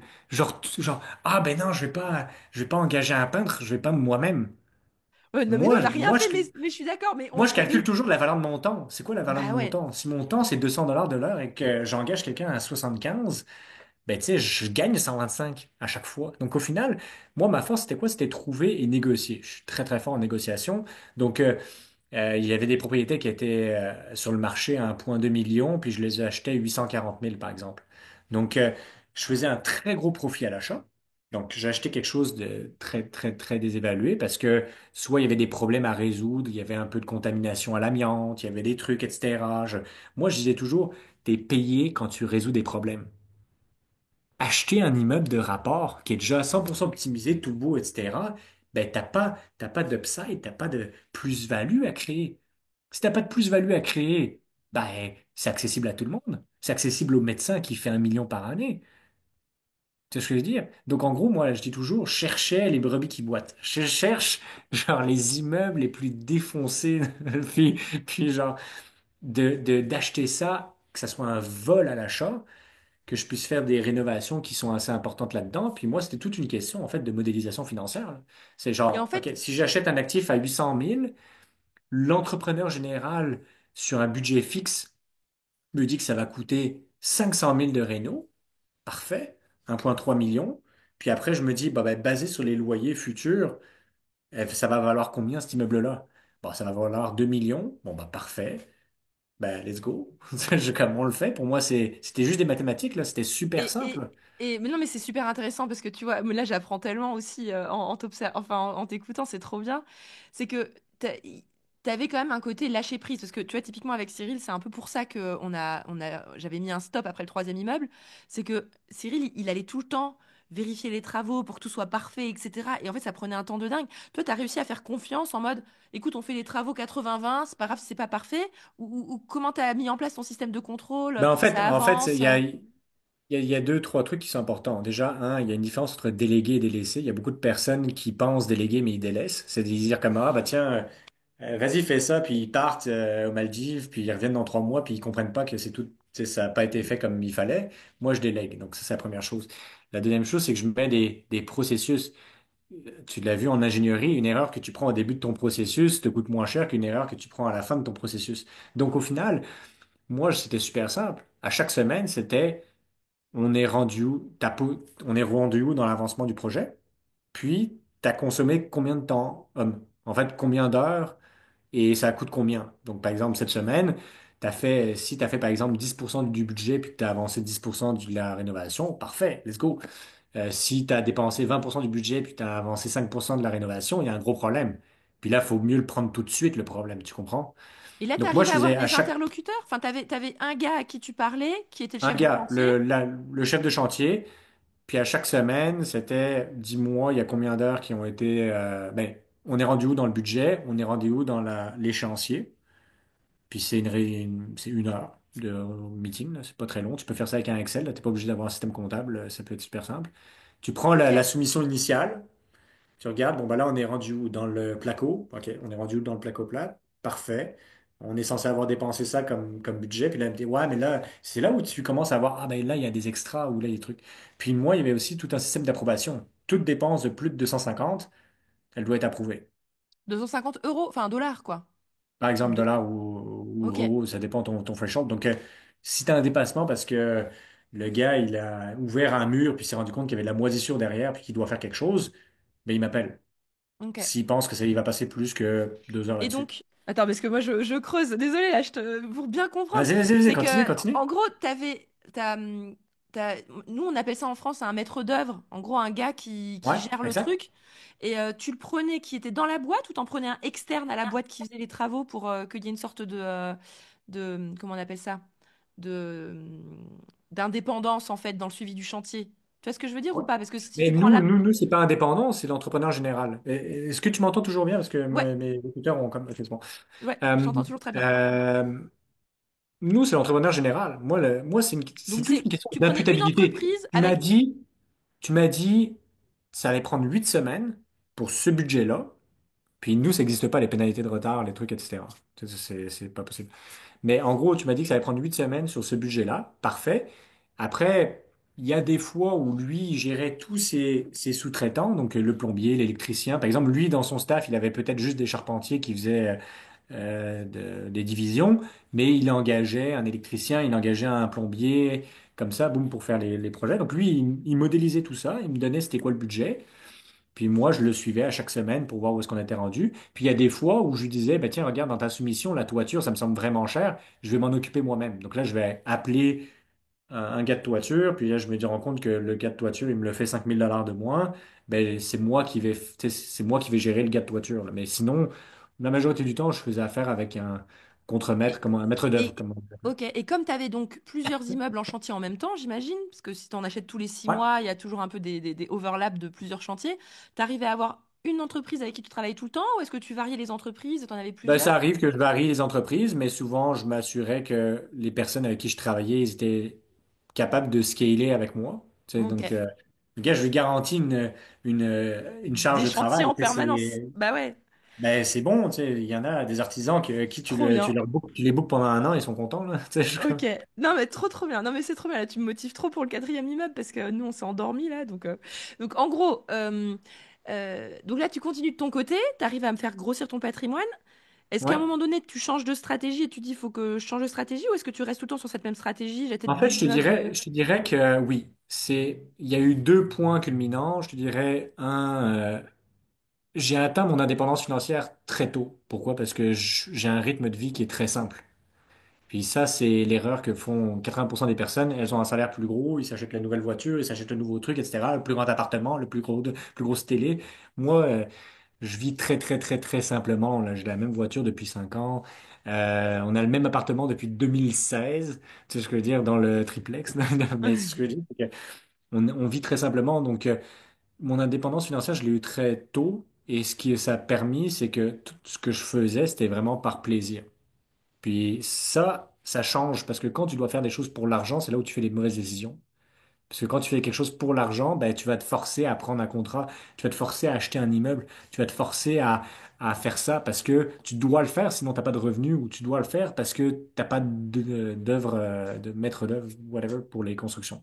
Bref, donc là, je me suis dit, quand je fais mes projets tout seul, ben, de la même façon que je te dis, je ne focus pas sur mes forces. Je suis très très fort sur la négociation, sur trouver l'opportunité et la financer et établir une stratégie, mais je suis pourri à gérer de la construction, je suis pourri à gérer des locataires, je suis pourri à gérer tout ça. Donc au final, sur un projet, je fais 20% de ce que j'aime, puis 80% des choses qui me font chier. Et que j'ai aucune expertise là-dedans. Donc au final, je me dis, Denis, qu'est-ce qui est mieux? Est-ce que c'est mieux de continuer à acheter tout seul, puis peut-être, oui, grossir de façon plus importante, ou de te mettre en partenariat avec peut-être quatre personnes, ben en fait qu'on soit quatre au total, donc trois autres personnes, puis que chacun a des forces qui sont complémentaires. Donc au final, tu es expert dans l'acquisition, tu te mets avec un expert des rénovations, tu te mets avec un expert de la gestion des locataires et puis de l'organisation d'entreprise, tu te mets avec un gars qui a le bras super long pour lever tous les capitaux, puis au final, tu es juste entouré d'experts. Puis ton projet, tu es juste 4 ou 5 experts dans le truc. Donc c'est sûr que le Donc projet, ça, c'est un c'est peu... ton... Alors, parce que, donc pour faire l'historique, tu as commencé les investissements en 2016 en immobilier Ouais. pour ton premier triplex. Tu as continué à enchaîner des trucs tout seul après. Donc d'abord, tu t'es associé avec la première Ouais. personne. Ensuite, tu as fait des trucs tout seul. En quelle année, du coup, que tu as eu ce déclic? Il faut que je m'associe ou que je trouve des compétences complémentaires. 2021. Donc 2021, tu as ce déclic. Donc tu étais à un patrimoine, j'imagine, à ce moment-là, à 20 millions, 30 millions, je sais pas, 15, 16, ben entre 15 15, et 16. Et tu te rendais 15, compte que 16. finalement, ça avançait trop lentement parce que tu as envie d'avancer 1 million par En million, fait, quoi. ça avançait trop lentement, puis je me faisais chier, quoi. Genre, Bah oui, non, mais franchement, c'est ça, c'est. c'est Non, trop mais ça, chiant, quoi. Genre, mais en oui, gros, sur une année, je faisais 2 mois de fun, mais genre, les autres mais 10 oui. mois, je faisais que des trucs qui étaient de la paperasse, ou gérer des chantiers, ou gérer des dépassements de coûts, ou gérer des locataires qui veulent que tu changes une ampoule, puis là, je me dis, mais qu'est-ce que je fais là? Genre, ça sert à rien. Genre, la valeur de mon temps à changer une ampoule versus, ou genre, juste à même à répondre aux locataires pour changer l'ampoule, ça vaut 1000 fois moins que le coup de téléphone que j'ai pour chercher un autre immeuble. Donc ça, c'est en 2021, tu as ce déclic en mode là, faut que j'arrête les conneries, j'en ai marre de m'occuper des ampoules des locataires, faut que je Ouais, trouve une autre méthode. Et en plus de ça, ta croissance, elle est trop faible. Enfin, bon, faut pas choquer les gens, parce que c'est vrai que les gens, ils peuvent peut-être se dire, attends, mais quand même, 1 million par an, enfin, ou plusieurs ouais. millions par an, c'est pas mal. Mais moi, je te comprends complètement, parce que je me rappelle avec Cyril, après le troisième immeuble, bon, nous, on en a moins, tu vois, beaucoup moins. Mais après le troisième immeuble, où j'ai dit à Cyril, mais en fait, ça m'excite plus de faire encore une fois la même chose, tu vois. Enfin, moi, j'avais un problème Oh de, bon, oui, mais mais on va non, pas c'est ça. refaire tout le temps la même chose tous les ans. Enfin, c'est plus drôle. Donc, tu t'es dit, ok, il faut que je m'associe. Mais alors là, comment tu fais? T'es en mode, t'es sur ton canapé, t'as l'idée, maintenant, j'en ai marre. En Comment fait, tu j'en trouves ai eu les gens? marre.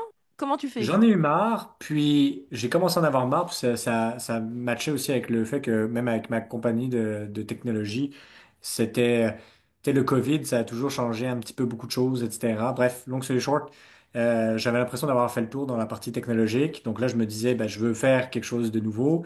Tiens, si je me focusais à l'immobilier, puis là, je me rends compte qu'au final, oui, j'ai fait un cours en 2016, 17, mais que je suis pas à jour. Donc là, j'étais dans une autre école de formation immobilière pendant 6 mois. Puis là, c'était beaucoup plus avancé, je te dirais, en termes d'optimisation, des techniques, des trucs, etc. Puis les gens qui sont autour de la table, c'est toujours la même chose, hein. Tu es la moyenne des 5 personnes qui t'entourent, mais quand tu as des personnes qui ont payé 10 000 $ pour une formation, ben, tu es entouré de personnes qui payent 10 000 $ pour une formation, tu comprends? Versus des personnes qui payent 100 $ pour une formation, ben, tu es entouré d'autres personnes qui payent 100 $ pour une formation. Donc, je te dirais, ça filtre vraiment à l'entrée. Puis nous, Mais alors, moi, ça c'est me quoi comme permettrait. type de formation? C'est des Des formations en formations d'investissement physique? immobilier, En c'est physique en ou en gros. ligne? Ou enfin, Alors, physique, 10 000 $ dans le fond, ça dure 6 mois. T'as des cours virtuels à tous les mois ou à toutes les 2 semaines. Tu as des ateliers. Puis, 4 fois dans les 6 mois, tu as 4 fins de semaine où tu es dans un hôtel 5 étoiles, tout inclus, etc. Où tu te rends compte, c'est comme un incubateur, en fait, c'est comme des dans la technologie. masterminds Des immobiliers. masterminds, mais tu as des cours. Donc, pendant ces 2 jours, tu as vraiment des cours. Puis le soir, t'as des masterminds, tu peux parler, tu es entouré de personnes en immobilier. Donc, c'est très. Et puis, tu es entouré de personnes qui mangent des l'immobilier au petit déjeuner, tu vois ce que je veux dire? Comme, genre, c'est Ouais, des juste des passionnés, gens, quoi. des passionnés, des fous furieux qui sont comme, ah, et là. Donc, tu sais, tu changes, tu te mets dans un environnement qui est comme complètement, donc c'est complètement différent. Donc, c'est sûr, ça te pousse à, tu sais, tu rentres à la maison. Moi, ma femme, elle s'en fout complètement de l'immobilier. Tu vois ce que je veux dire? Donc, donc genre, moi, je rentrais à la maison, puis j'étais comme, bon, bah là, on va parler d'autre chose, tu sais, mais du coup, d'être dans ces retraites-là, c'était vraiment comme revitalisant, là. C'est comme, hey, ça te donne envie de te dépasser, puis t'as le gars à côté qui vient de faire un développement de 150 unités, puis là, t'es comme, ah bah ouais, si genre, t'imagines, puis il est accessible, tout le monde partage, tu sais, c'est comme, il y a comme un safe space, bref. Ouais, je En comprends. gros, je fais cette formation, puis je me dis, là, il faut que je me trouve des personnes qui sont complémentaires. Puis là, il y avait justement deux frères. Un qui était planificateur financier, gestionnaire de patrimoine que vous appelez, qui lui était un champion du monde de la levée de capitaux, parce que quand tu gères le patrimoine des gens, ben, tu te rends compte que ben, tu peux leur proposer, ou alors, en fait, c'est que la levée de capitaux, moi, le gros frein que j'avais, c'est que j'avais l'impression de supplier pour de l'argent. Quand lever de capitaux, c'est par exemple, ben, tiens, est-ce que tu veux investir? Au bout d'un moment, quand tu as travaillé juste tes capitaux à toi et puis qu'ils sont bloqués pendant 1 an ou 2 ans, ben, tu fais quoi? Tu rachètes plus de projets? Non. Est-ce que tu peux emprunter de l'argent à quelqu'un pour pouvoir faire le projet, pour en faire plus dans l'année, tu sais ce que je veux dire? Mais moi, j'avais l'impression de supplier pour de l'argent. J'ai l'impression de voir la personne qui disait, ouais, est-ce que tu veux bien me prêter de l'argent pour faire ce projet? Puis c'est bien. Mais en fait, mon partenaire, il m'a vraiment changé mon état d'esprit. Il m'a dit, Denis, tu supplies pas pour l'argent. Tu lui proposes une opportunité qu'il n'a pas. Ouais. Tu sais, faire du 20-25% de rendement en investissant avec toi, c'est pas à la bourse, c'est pas dans un livret A que tu feras ça, là. C'est comme, il a pas accès à ce type tu sais, tu lui fais une opportunité. Mais moi j'avais encore ce blocage-là. Donc, en gros, je me suis associé avec premier frère expert en levée de capitaux, puis le deuxième frère qui était vraiment très bon en structure d'entreprise, en gestion, etc. Donc, là, il nous en fallait le quatrième, puis le quatrième, ça a été un entrepreneur général. Donc là, l'entrepreneur général, on a dit, ben, écoute, regarde, viens dans notre partenariat, puis on va faire deux choses. Tu vas être actionnaire de la compagnie qui détient tous les immeubles, mais on va créer une nouvelle entreprise de construction, puis on va être tous les quatre actionnaires de la compagnie de construction. Attends. Répète pour que je sois bien Alors là, concentrée. ça c'est intéressant. En Vas-y. gros, je lui dis, à partir de maintenant, tu es artisan, tu as une équipe, etc. Tu as une compagnie de construction, une compagnie de BTP. OK? Ouais. Et là, tu prends plus d'autres clients. Tu fais juste nos projets à nous. Donc, moi, je vais être actionnaire de ta compagnie de BTP. Et en fait, les quatre actionnaires des compagnies qui détiennent les immeubles vont être les quatre mêmes actionnaires de la compagnie de BTP. Ok. Donc, qu'est-ce que ça fait? C'est que l'immobilier, tu es riche dans le futur.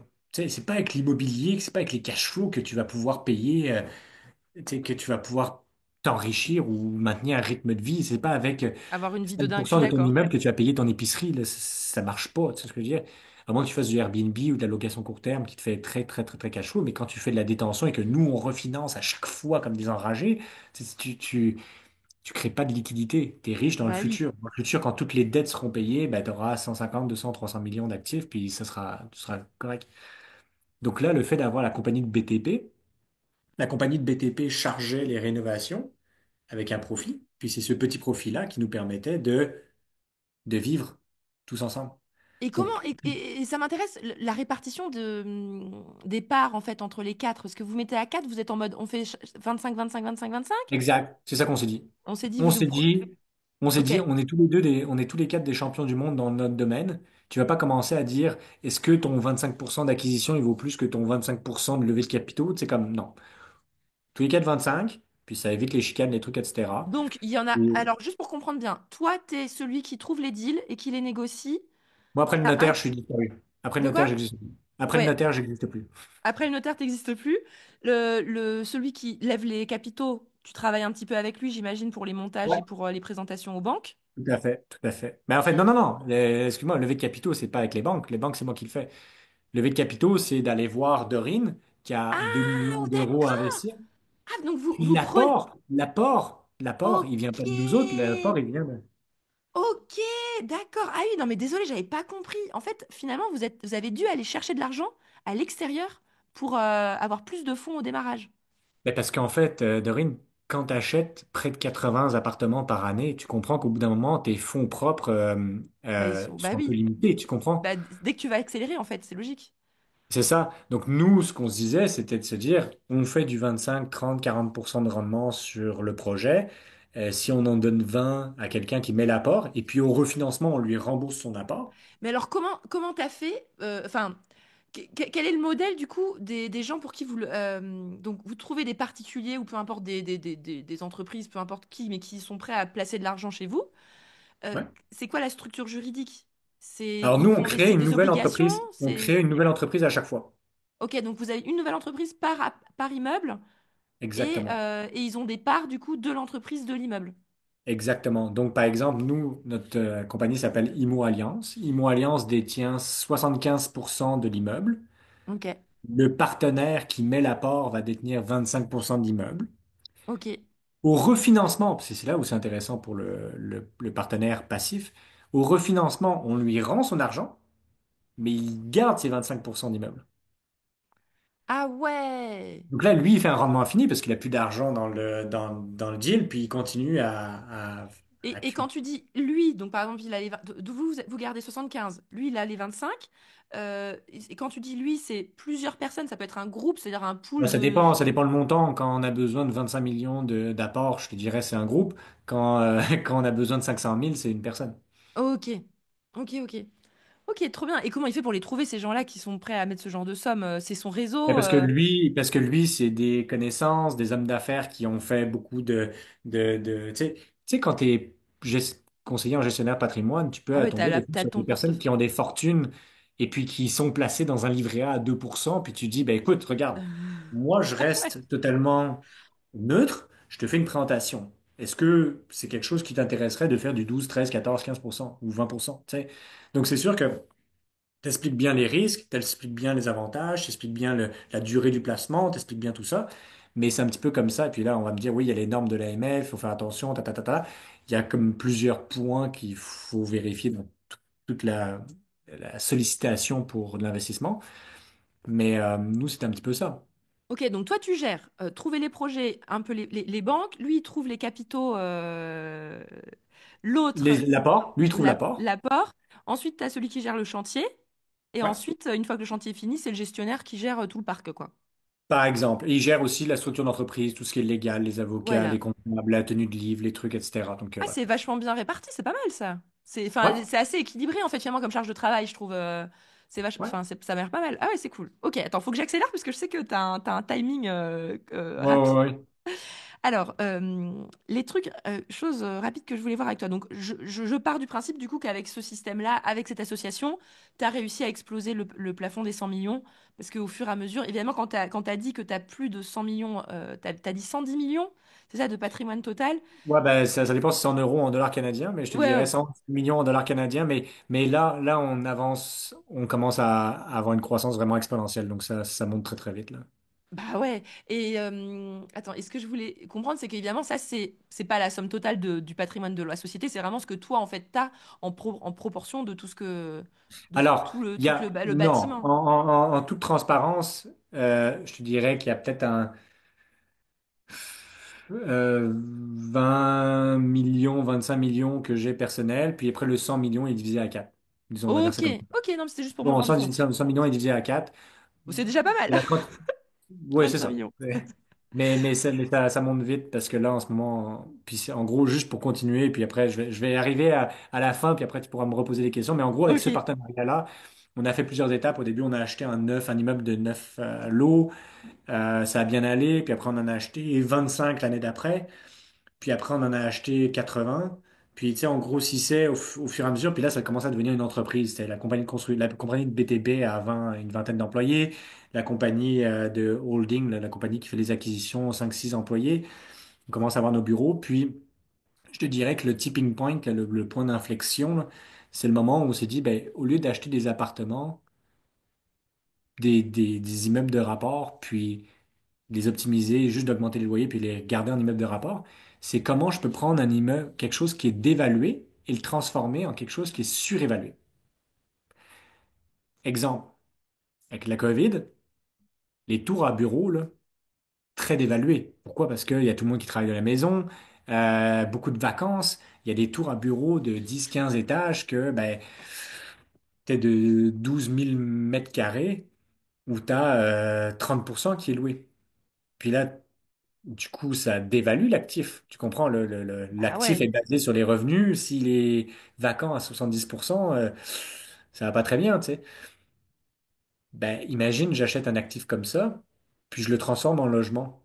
Puis que, au lieu d'avoir 14 étages de bureau, j'ai 2 étages de bureau, puis 12 étages de résidentiel. Puis là, je transforme dans un actif qui est surévalué. Pourquoi? Parce que le résidentiel, on a une crise du logement. On a un taux de vacances résidentiel à 4%. Donc, il y a très peu de logements à louer. Puis les loyers ont augmenté sur les 10 dernières années de près de 100%. Disons entre 5 et 10% par année, l'augmentation des loyers. Donc, là, je transforme un actif qui est sous-évalué en un actif qui est surévalué. Donc, avant, je prenais un actif qui était surévalué, je le transformais dans un actif surévalué, tu sais ce que je veux dire, en résolvant un petit problème. Donc, j'avais un petit gap de profit.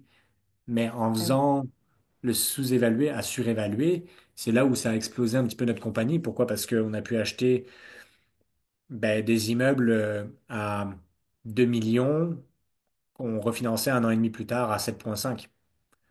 Puis Trop là, bien. là, tu fais plus 100 000 par deal. Là, tu fais 5 millions par deal, tu sais, ou 4 millions. Puis voilà. Donc, c'est ça qui nous a permis, je dirais, le tipping point, le point d'inflexion, ça a été vraiment ça. C'est que on a fait ça, puis là, on a trouvé une niche là-dedans, puis on continue à taper sur le même clou. On va dire ça Donc comme là, ça. en ce moment, vous êtes un peu tour de bureau que vous transformez en logement en grande partie, Ouais, quoi. Ok, exactement. Exactement. trop bien. Ah, mais c'est trop excitant. Mais là, je me rends compte. Ah ouais, c'est incroyable. Là, je suis trop motivée. Là, ça m'a fait du bien. Alors, j'avais quelques questions. Juste Vas-y, avant de terminer, parce que je sais que j'ai plus que en rafale. quelques 5 minutes, la question c'est par rapport à la diversification, parce que je sais qu'il y a des gens dans l'audience Ouais. qui sont toujours là, mais il faut diversifier. Toi, en gros, ton immobilier, il est au Canada. Est-ce que tu as fait d'autres choses en te disant, attends, j'ai tout dans l'immobilier au Canada, ça me stresse, ou tu as envie de dire aux gens, on s'en Alors, fout, tu sais faire quelque chose de bien, tu continues dans ce que tu sais faire de bien. il y a un C'est truc quoi qui est ta important. politique? Il y a un truc qui est important. Il y a une différence entre diversification et dilution. Il y a des gens qui pensent que en mettant 1 euro splitté en 25 centimes dans 4 trucs, mais qu'il y en a un qu'ils connaissent, puis les 3 autres trucs, ils ont aucune idée de ce qu'ils font, ben, au final, tu augmentes ton risque. OK? Parce t'as 3 chances sur 4 de perdre. Parce que les 3 autres choses, tu sais pas ce que tu fais. Donc, moi, avant de commencer à diversifier, je me suis assuré d'être le meilleur dans un créneau. Donc, j'ai investi beaucoup en immobilier. Après, quand j'avais une certaine valeur en immobilier, je me suis dit, ben, effectivement, je vais me diversifier. Donc, d'abord, devenez expert, d'abord, créer une bonne valeur dans votre domaine, et après, tu peux diversifier. La façon dans laquelle j'ai diversifié, c'est, encore une fois, pas de façon innocente en me disant, ah, bah tiens, il y a tout le monde qui achète des actions Tesla, je vais acheter des actions Tesla. Non, c'est en essayant de comprendre le processus. Donc après, c'est là où je me suis diversifié en crypto-monnaie. C'est comme ça que je me suis diversifié en immobilier en France. Puis que j'ai fait un partenariat avec un marchand de biens en France, puis que je m'assure qu'il manque pas d'argent pour les 10 prochaines années. Puis lui, il fait des projets qui sont brillants. Puis voilà. Puis voilà. Donc en gros, c'est un petit peu comme ça que je me suis diversifié. Mais je te dirais que j'ai pas de location court terme, j'ai pas de Airbnb, j'ai pas de. Nous, on est expert dans le repositionnement d'actifs de prestige à Montréal. Donc en gros, premier critère, location, location, location. C'est sur l'île de Montréal, à moins de 5 minutes à pied d'un métro. Deuxième critère, on répond à un besoin primaire qui est loger des personnes. Il n'y a pas 50 critères, il y en a deux, là. OK? Ok. Puis tant que tu réponds à un besoin primaire, c'est correct. Tu sais. Il y avait un moment, une folie des chalets locatifs où les gens, bah tiens, ils peuvent plus aller au Mexique, voyager au Mexique, donc du coup, ils louent un chalet perdu dans la forêt. Mais c'est pas un besoin primaire, c'est un besoin secondaire là, de partir en vacances dans Ouais. une belle maison. Alors, attends, non, mais trop bien. Et dernière question, parce que je sais que j'ai vraiment plus beaucoup de temps. Justement, je voulais voir avec toi, parce que je me rends compte que dès que je parle avec des gens qui sont successful, comme diraient les Ouais. Canadiens quand ils parlent, ben, en fait, il y a le côté sportif qui rentre en compte.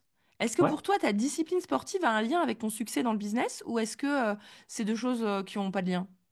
Je te dirais que il y a des choses qui sont importantes. OK? J'ai toujours fait un peu de sport, pas mal de sport. Puis avec la COVID, toujours, ça change. Puis avec la COVID, je me suis mis à l'ultra trail. Puis là, j'ai comme grandi le truc là. Puis la réalité, c'est toujours une question, je pense, que ça soit dans les affaires ou dans le sport, c'est une question d'imputabilité. Alors attends, Puis vas-y, une explique-moi. question de discipline. Imputabilité et discipline. Quand tu fais du sport, là, ben, en fait, t'es redevable qu'à toi-même. T'es imputable qu'à toi-même. Puis si tu le fais pas, il faut arrêter de pleurer puis de dire ah ouais, mais là, il pleuvait, c'était pas les bonnes conditions, etc. Ouais, mais dans la vie, là, dans l'entrepreneuriat, tu n'auras pas toujours les bonnes cartes dans ta main, là. Tu n'auras pas toujours le soleil, tu n'auras pas toujours l'entrepreneur qui t'arnaque pas, tu n'auras pas toujours les problèmes de cadastre, tu n'auras pas toujours la toiture qui coule pas, le chauffe-eau, le truc, etc. Il faut que tu apprennes à gérer des problèmes. Si tu gères pas de problème, t'es mort, OK? Donc, au final, ma vie, là, que ce soit dans le sport ou dans la business, c'est super simple. Je dis quelque chose, je le fais. Je suis imputable. Je dis que je vais faire quelque chose, je le fais, no matter what. Ma parole est trop importante. Je dis quelque chose, je le fais. Puis deuxième chose, c'est la discipline. Il y a des fois là où j'ai pas envie de m'entraîner. Tu sais, je m'entraîne 3 heures par jour minimum parce que je cours des courses de plus de 160 kilomètres. Puis moi, je veux être avec ma fille le matin, là. Ben, je me lève à 4h30 pour courir 2 heures, pour faire du gym, etc., pour que je revienne avant qu'elle se réveille. Mais pour moi, il y a des matins où j'ai pas envie. Puis il y a des matins où, franchement, ça te fait chier. Mais j'ai dit que j'allais le faire. J'ai dit que j'allais m'inscrire à cette course de 160 kilomètres et que j'allais être prêt pour ça. Puis Ok. si je laisse 1 centimètre déraper, ça va déraper. Ouais, Je sais donc en pas, fait, en fait, moi, c'est que la discipline crée tes habitudes créent ta vie. Si tu as des bonnes habitudes, tu auras une vie incroyable. Mais pour créer des habitudes, il faut de la discipline. Puis moi, je suis extrêmement discipliné. Puis je suis extrêmement imputable. trop bien, trop trop bien. Non mais c'est intéressant parce que il y a des gens hyper sportifs qui vont quand même rien faire d'un point de vue professionnel et il y a des gens qui ont un super succès professionnel mais qui vont entre guillemets rien faire du côté sportif. Mais mais je sais pas, je trouve qu'il y a quand même un parallèle avec le fait que ce que tu Et dis, t'es c'est obligé que parce que ouais le voilà, sport, ouais. franchement, c'est bon pour la santé mentale. Tu sais, genre, si t'as pas un endroit où tu peux lâcher prise complètement, ben, ça va être difficile parce que tu vas garder le poids de tes challenges. Puis franchement, il y a des fois, t'as pas envie de le faire. Puis il y a des fois, il faut que tu trouves des solutions. Moi, ça me permet de penser à un milliard d'affaires. Ça me permet d'écouter le podcast des investisseurs sereins. Ça me permet de me renseigner. Ça me permet de faire un paquet d'affaires. Puis, je me sens bien. Puis ça me permet d'être performant dans la journée, là. Trop Si j'avais bien. pas ça, je serais pas performant dans la journée. Puis le temps, moi, ça n'a jamais été une question de temps, ça a toujours été une question de priorité. Dans la vie, les personnes qui me disent ah, mais non, j'ai pas le temps, Denis, j'ai des enfants, etc. Hey, tout le monde a des enfants. OK? Il y en a qui ont une vie il y en a, c'est genre des familles monoparentales, puis ils arrivent quand même à faire du sport, ils arrivent quand même à investir en immobilier, ils arrivent quand même à faire un paquet de trucs. Genre, faut arrêter de se comparer, faut arrêter de penser que, genre, on peut pas le faire. Moi, j'ai des personnes, genre, c'est des tueurs, là. Genre, c'est des psychopathes, là. Genre, ils ont 5 enfants, qui gèrent tout seuls, etc., qui ont une business de comptabilité, qui achètent des immeubles, etc. Ça n'a jamais été une question de temps, ça a toujours été une question de priorité. Si demain matin, Doreen, je kidnappe tous tes enfants et je te dis, je te les rends si tu vas à la salle de gym, tu iras à la salle de gym. C'est clair. Tu comprends? Parce que c'est une priorité pour toi. Bah ouais, trop Si bien. c'est... Mais encore une fois, c'est correct. Si c'est pas votre priorité d'investir en immobilier, si c'est pas votre priorité que je sais pas, de sacrifier un petit peu de temps, de famille pour investir ou pour faire quoi que ce soit, c'est correct, mais arrêtez de chouiner puis de dire, ah ben là, moi je peux pas investir, j'ai pas le temps. Non, c'est pas ta priorité. Ouais, C'est c'est pas ta clair, priorité. c'est clair. Non mais trop bien. Trop bien, Denis. Franchement, merci pour cet épisode-là. T'as envoyé du lourd. Je suis trop contente. Il y a des beaux extraits à faire. T'as des belles punchlines. Donc, je suis vraiment ravie. Bah, merci beaucoup, beaucoup. Je pense que c'est une inspiration. D'ailleurs, je sais pas si tu as des investisseurs que tu connais, que tu pourrais me recommander à interviewer. Je t'en parle juste après qu'on ait clôturé l'épisode. Mais merci Oh, beaucoup en tout cas. Et si jamais il y a des personnes qui t'aiment bien, qui ont émis ton énergie ou qui sont aussi ouais, ouais. multimillionnaires au Canada et qui ont envie de te contacter, comment est-ce qu'elles font? Ben écoute, déjà, je pense que si tu tapes Denis Gallico sur Google, tu vas avoir plusieurs, je pense, podcasts, vidéos, interviews ou quoi que ce soit que je fais, donc tu pourras me contacter directement.